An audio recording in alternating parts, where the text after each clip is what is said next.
Hey, what's going on, guys? Welcome back. It's Claytano. Thank you so much for tuning in as always. And we're back with another 100 Champions video. And today I want to showcase to you guys the water timekeeper, otherwise known as MANAS. All right. Now, in this series, I'm going to teach you guys how to build each unit that I talk about. And I'm also going to be telling you guys where they're useful, why they're good, and how they compare to their other counterparts in their element.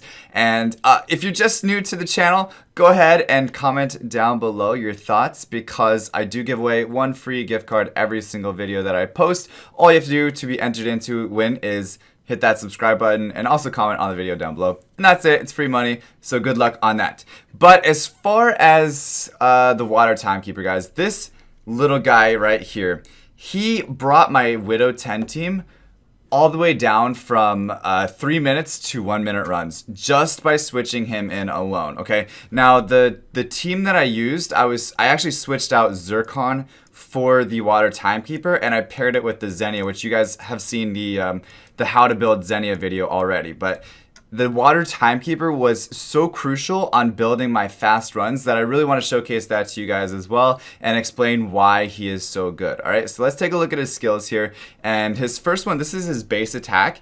It attacks the enemies from a distance, and every 6 seconds this skill becomes empowered. When empowered, it lowers skill cooldowns of nearby allies by 1 second. So anytime you have the ability to lower cooldowns of your own team, it actually it raises so many different things. It raises the damage dealt of your team, or the DPS. It also raises the sustainability of your team, because you're resetting cooldowns of units like Xenia. And it's also just it's so important. Okay, it's one of the most OP things in the game is to lower skill cooldowns. Not to mention, he has it as his synergy trait, which decreases skill cooldown time of allied champions by 15%. That's why Adept gear is so important on units just like him. And as far as how to build it, we'll get to that in a second, but let me go through the rest of the skills here first. So his first skill is time inversion, and it cuts time itself, right? So that's what apparently it does. It just cuts time itself. But creating a mirror image of the slash, deals damage to enemies struck, and then rewinds, healing each ally on the way back. So it damages enemies on the way out, and then comes back and heals enemies on the way back. And so it's a nice support, and it gives your team a little bit of boost on the heal. But the damage is actually based on healing, and or the damage and the healing is based on the attack power. Okay, so that is going to play a little bit of a role in how we're going to actually build him, especially early game and late game. Okay, now as far as his second skill, Reverberating Strike, it summons a sword that slams down on a target enemy after a delay and deals damage and inflicts ongoing damage on enemies near the target. Ongoing damage is one of the most important debuffs that you could put onto a boss. So this makes him extremely powerful in not only Elder Drake 10, but also Steel Widow 10. Obviously, like I said, it just increased the speed and the consistency of my runs just by subbing him in. Okay, now his third skill, Temporal Disruption, it hurls a magic hourglass at the target location. When it shatters, it deals damage. It also blocks buffs and inflicts mortal wounds. So if you're using it for bossing, it doesn't really, you can't block buffs, unfortunately, but you can inflict the mortal wounds, which doesn't really do much either way. But still, your main purpose of having this unit on your team is for the time inversion, as well as the lowering skill cooldowns and the ongoing damage. Okay, it's the heals, the ongoing damage, the lowering skill cooldowns that makes him so great. As far as the gear that you're going to put on him right now, early game, okay, this is basically a brand new starter account that I started just a couple days ago after going through the game and getting to all the end game content like Steel Widow 10, like Elder Drake 10, and being able to test out units like this in a at a later part of the game, so I can tell you guys how to build it early game as well. So me personally, what I'm doing for my water timekeeper is I'm building him full vital, because that's really all I have. So I'm only level 9 into the game right now after a couple days. And as far as how I'm building him, it's full vital, because those are the only types of gear that I have right now. And I have it on HP, accuracy. Okay, so accuracy is super important because you want him to make sure that he's landing that ongoing damage, because ongoing damage is basically like a ton of damage, even if he's built super tanky. Okay, now kind of like Xenia though, you can switch out this accuracy percent bracer if you have a different, if you have at least 60% accuracy without that on him. So if you use precise gear, if you use gear with substats with accuracy on them, like this, it has 7% accuracy. This one as well, 8% accuracy. So overall, my accuracy is 36%, but I also have a lot of room for improvement to upgrade this vital bracer that I have on him right now.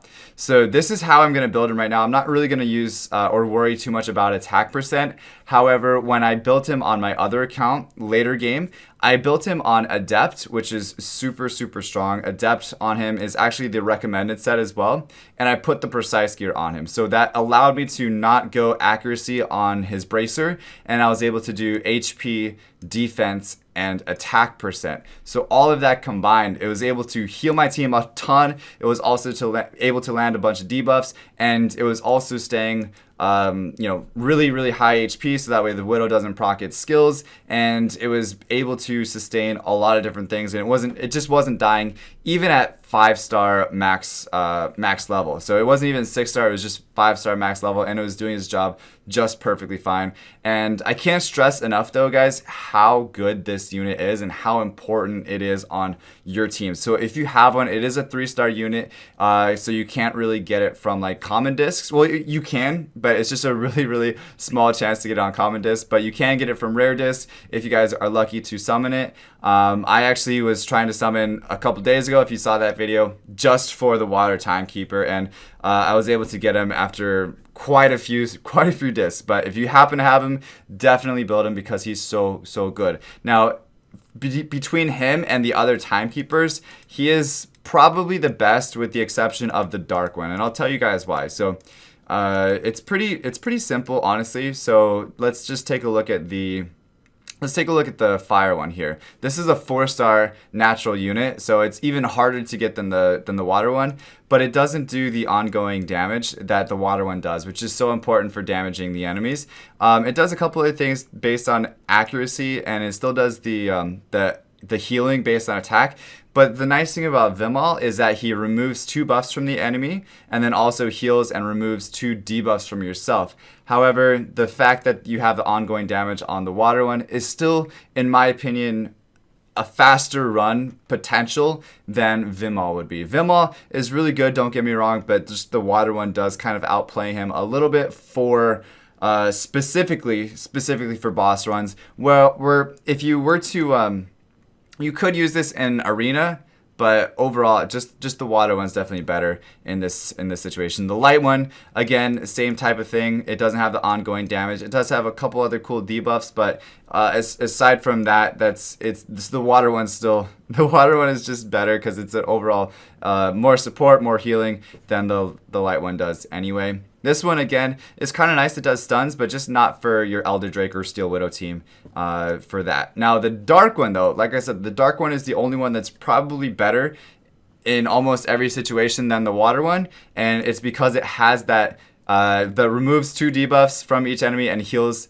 and removes 2 debuffs from each ally on his second skill there, or his first skill actually. And it still does damage and healing based on attack power, which is the exact same thing that the water one does. It just does it and removes 2 debuffs. And removing debuffs or removing buffs from the boss is so important to keeping your team alive as well. And especially on Steel Widow, if it has that invulnerability or invincibility and the immunity, whatever stage you're doing, it's crucial to remove that from the boss. And this is just another form to do that with the with pairing it with like Xenia or whatever.